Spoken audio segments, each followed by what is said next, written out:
Our next presentation is by Professor Jim Miller, and it's a very much appropriate one. It's Formula One at Watkins Glen Circus Days. So Jim, when you're ready. Thank you. How's the audio? Yes? So I happened to be in Houston last weekend, and I visited NASA, of course, and this Artemis program has a huge promotional exhibit. Like, you know, we're doing it. Get on board. I thought that was very interesting. Yeah. So, sports car racing on the streets and roads of Watkins Glen took place between 1948 and 1955. It was the realization of a fantastic dream of Cameron Argetsinger. And he'd summered on the nearby family farm. Yes, testing, thank you. And learned to drive on these same streets and roads when he was just 12 years old. Argetsinger teamed up with the village mayor, a newspaper man, a garage operator, the owner of the Seneca Lodge, and a bunch of other local business leaders. Racing, they thought, would be fun for the northeastern elite who could afford to do it, and the spectacle would extend the local economic benefits of tourism further into the autumn. Is this a left click? Yes. Thank you. I'm a Mac guy, so this is a new terrain for me. There we are. I found it. Yeah, we're fine. Thanks. The races were successful beyond expectations, drawing thousands of spectators. The first permanent track was built in 1956 and a second in 1971. In 1961, Formula One came to stay for 20 years.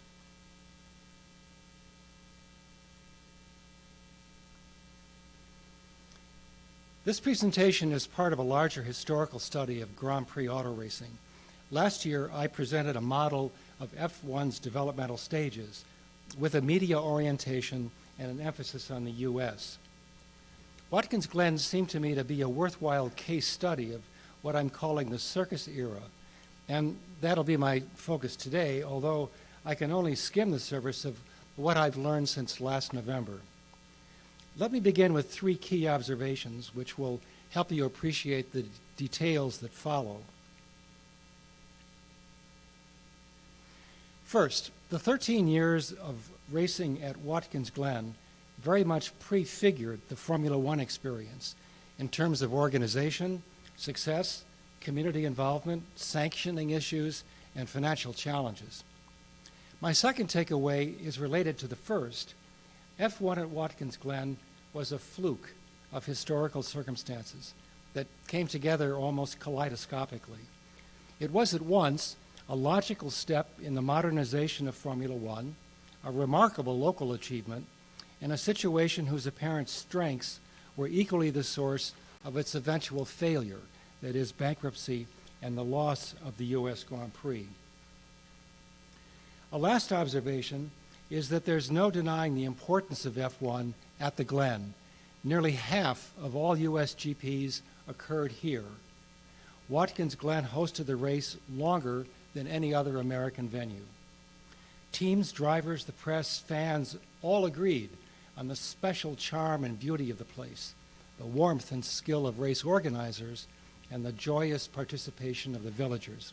It was unique, and also more generally influential in what people call the Watkins Glen effect, meaning encouraging other early circuits like Elkhart Lake, Lime Rock, and perhaps Bridgehampton.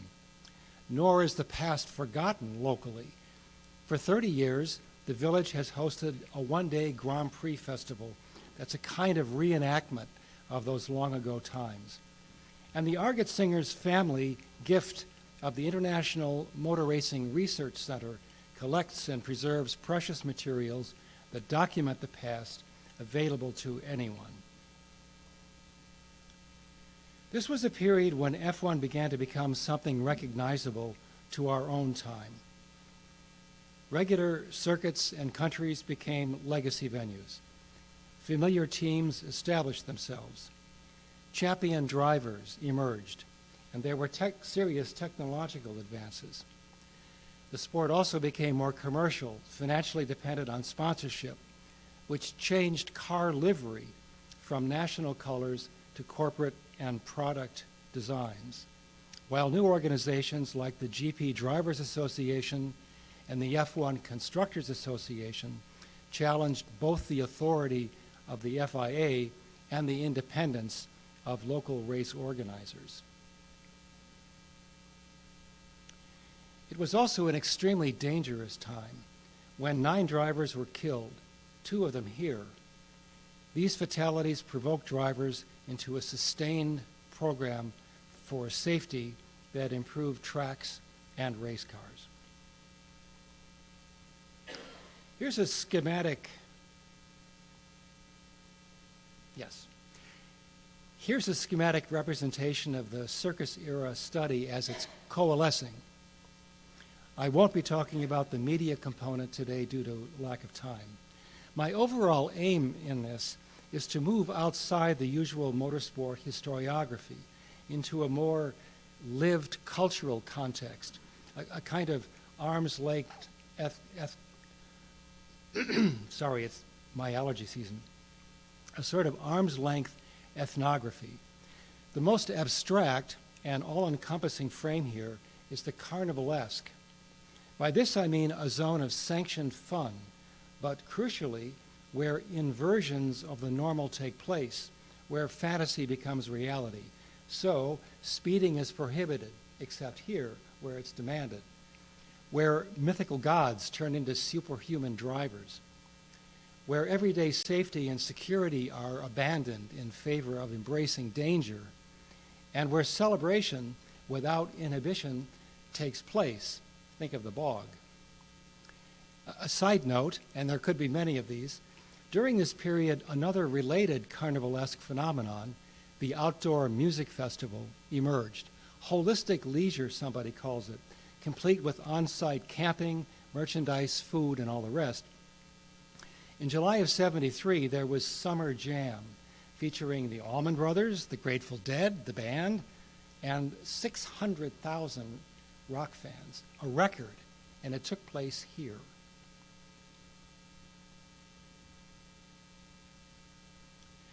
Calling this the circus era goes beyond an affectionate metaphor. In fact, the circus and the county fair, we've already heard a reference to that this morning, are predecessor cultural forms to Formula One. They afford ready-made structures and cultural practices that racing took as its own. Both are mostly rural and small town. Fairs were meant to educate farmers about the latest agricultural techniques, and that required entertainment to get their attention, which looked a lot like circuses, some version of the rings and the midway. Locals collaborated to maintain an annual fair, and they mixed it up with the exotic outsiders that circuses brought to town. Fairs sought to be community building.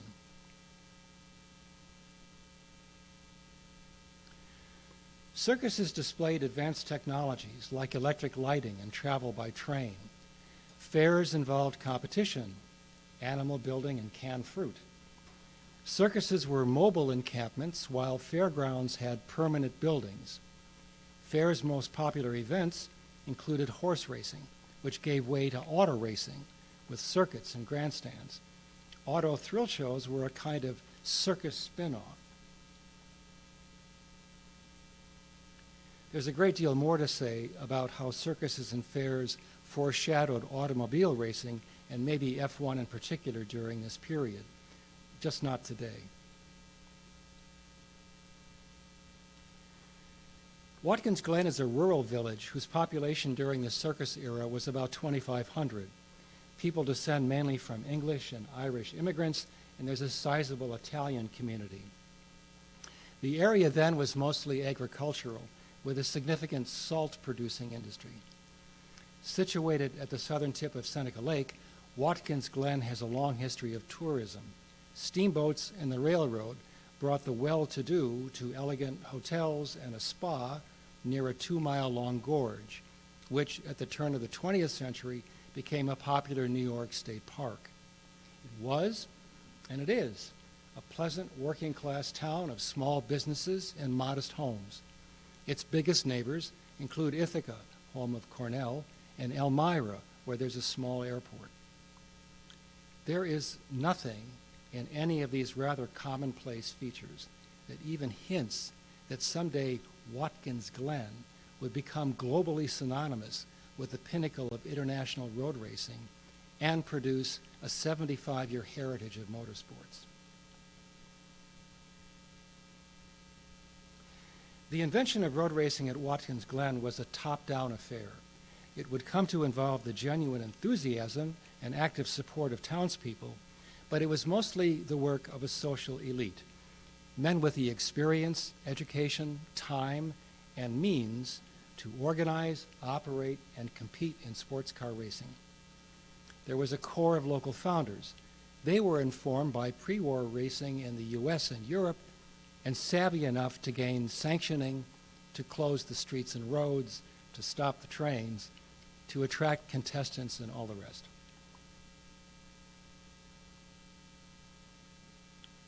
Drivers were gentlemen sportsmen with serious money, fame, or both. They might have played polo or sailed in regattas. They tended to drop out of Ivy League schools. They were widely known in popular culture. They had resources for serious play. A modest 1948 MGTC cost twice the price of a basic Ford coupe. Many of them had experienced the Depression in comfort. They all, of course, had survived the war and were looking to live full lives. Some were heirs and were especially influential. The Collier brothers grew up on an estate next to the Rockefellers. The boys built a racetrack out of its service roads. In the years just before the stock market crash, teenage Sam built and ran a summer theater featuring vaudeville and movies. It seated 66 and was financed by his father.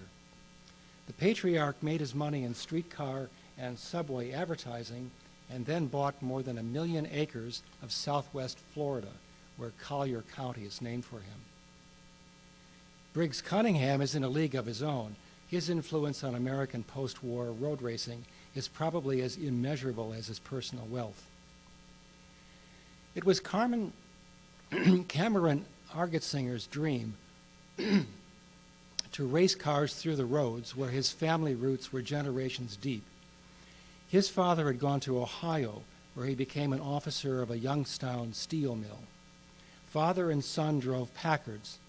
At age 20, Cameron was co-owner of a Packard dealership. After the war, he was a married father, and between college and law school, he seems to have been able to devote himself to road racing. It would not be unkind to call this a vanity project, one whose success was directly linked to Argetsinger's philanthropy. From the start, he sought to bring Formula One to the Glen. Many teams, as many as 60, circulated through F1 during the circus era. Maybe 15 could be considered significant. What are today called team principals were then some combination of owner-manager, fundraiser, and designer. Colin Chapman was a university-trained engineer. A number of these owners were former drivers. Bruce McLaren designed, built, and drove his own cars. Sometimes a mother company manufactured road cars whose main purpose was to pay for racing. Ferrari and Lotus are examples. These men shared a single-minded dedication to the sport. Frank Williams called it a lifelong compulsion. Ginny Williams wrote this about her husband of nearly 40 years. I'm quite certain he never visualized himself as one of the world's leading constructors. His motivation was simply his love of Formula One racing. He was addicted, no lesser word will do, to all aspects of the Grand Prix circus. He didn't really mind whether he was on the trapeze or cleaning out the cages, so long as he was there. The owners were idiosyncratic. Williams never ate on race day. He didn't drink or smoke. He was a serious runner, keeping very fit. His future wife loaned him her inheritance, infuriating her father, who stopped Ginny's monthly allowance. Williams barely made his own wedding and lived his first married year without furniture. There were an eviction and a baby at about the same time. His personal driving was so dangerous, he was called a hooligan. Teams often operated on a shoestring and with a DIY mentality. Enzo Ferrari disdainfully called them garagistas. It took Williams a good decade before his team found success. He started by buying and selling used race cars and parts, sharing a London bachelor pad. Creditors circled and mechanics were paid by barter. Ford would loan the team a van, and Frank would sell it for cash. Drivers avoided his team. Maybe out of pity, Ken Tyrrell loaned an engine. But Williams made his team feel like a family. People worked for him for ages. And eventually, of course, during the circus era, Williams won 11 races and a drivers' and a constructors' championship. Things got only better after that, but running a team was hit or miss then, and teams very much reflected their owners' quirky, impassioned personalities.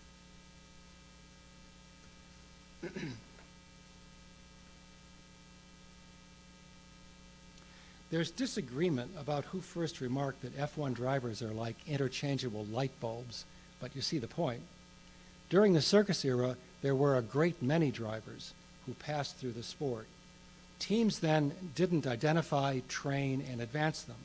Careers were short, several years at most, and only a few rose to the glow of celebrity among scores, even hundreds of dimmer bulbs.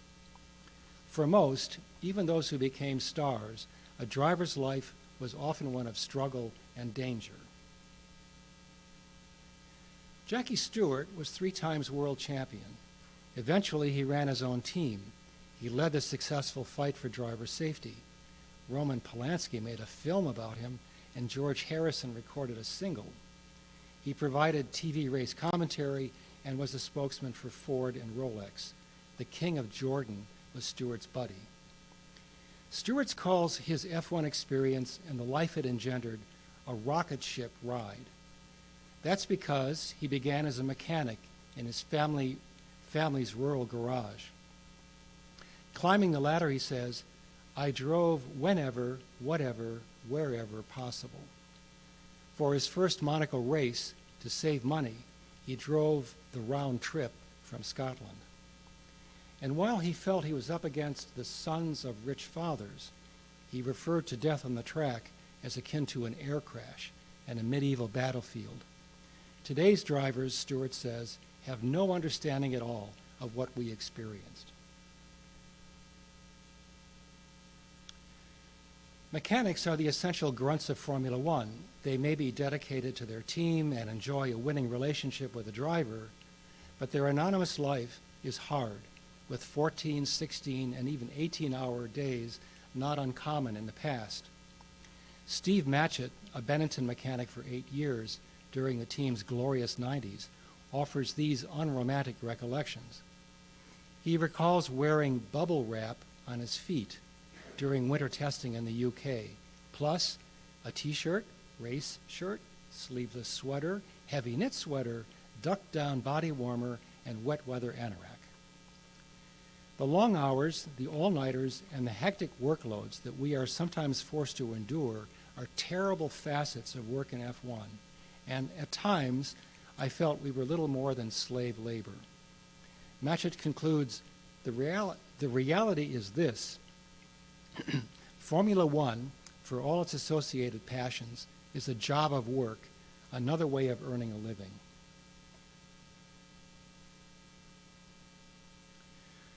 The Grand Prix Drivers Association gave Watkins Glen its Best Stage Grand Prix Award in 1965, in 1970, in 1972. Ginny Williams said that Watkins Glen was my favorite place in the world. Jackie Stewart remembered the glorious colors of autumn in the Finger Lakes, rural America in the fullest sense, and unlike the other places we'd be traveling to. The team stayed at the Glen Motor Inn, and because of the Canadian and Mexican races, teams might remain there for 3 weeks. There was a charity golf tournament for drivers. Drivers fished on the lake, and Bruce McLaren water skied. Graham Hill said, in Europe, we don't stay in the same hotels. we meet only at the racetrack. Here, it's like a party. Well, there were actual parties. Before the race, at the Argetsinger's home, where Bill Green screened race movies in the garage. Looking back, Bill Milliken said, the homespun hospitality led to permanent friendships and was never forgotten by drivers or teams. There was a post-race party at the Seneca Lodge where Francois Sever would play the piano and James Hunt picked up waitresses. In between, there was a champagne party for drivers' wives and girlfriends. When F1 was finished with the Glen, Rob Walker said, "It makes me very sad to have to go." Local people sold parking places in their yards. Kids sold race tickets to the lines of cars streaming into the track. Church ladies prepared boxed lunches. Concession stands were staffed by locals, and some of that money paid for the annual high school trip to Washington. Ferrari mechanics overheard Italian being spoken in a store, which led them to cooking with the Italian-speaking villager in her kitchen. Before there were proper facilities at the track, dealerships that ordinarily sold Detroit products turned their garages over to the F1 teams, and locals trucked the cars up the hill for the race. Rick Huey's experience with Tyrrell Racing epitomizes the easy collaboration between the visiting circus and the villagers. To put it way too briefly, as a teenager, Rick met Ken. This led to Rick's becoming an invaluable local man Friday. And then for 27 years, at several North American tracks, Rick worked when he could as a Tyrrell team member. Try that today.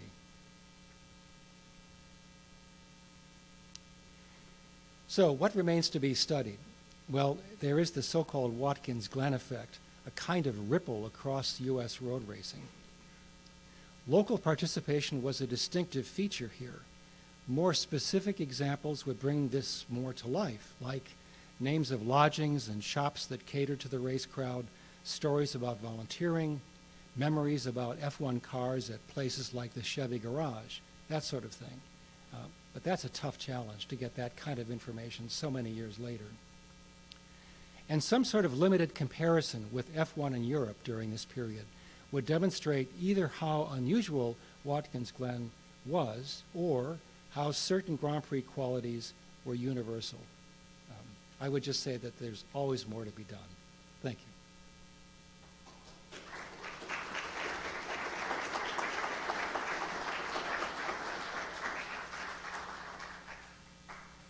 Thank you, Jim. Some questions for Jim. Comments?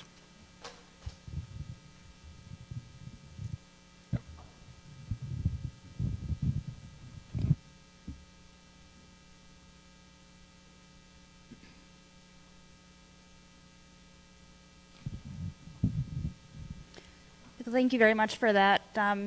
As a Mount Holyoke graduate, I was very excited to see a Hampshire College Well, we should professor. talk later then. Yeah. So we talk a lot about the glory days, right? You know, the glory days at Watkins Glen. What are ways that you can see us both preserving that heritage but also adding to it?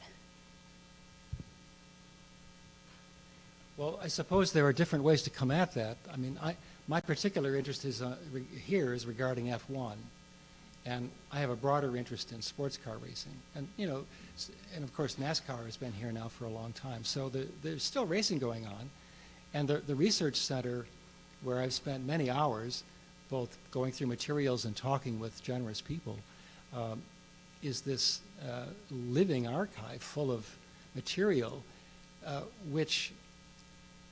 Just speaking for myself in this project, I now feel a responsibility to bring this to life in some way and publish it and see that it's circulated so perhaps people can remember a past.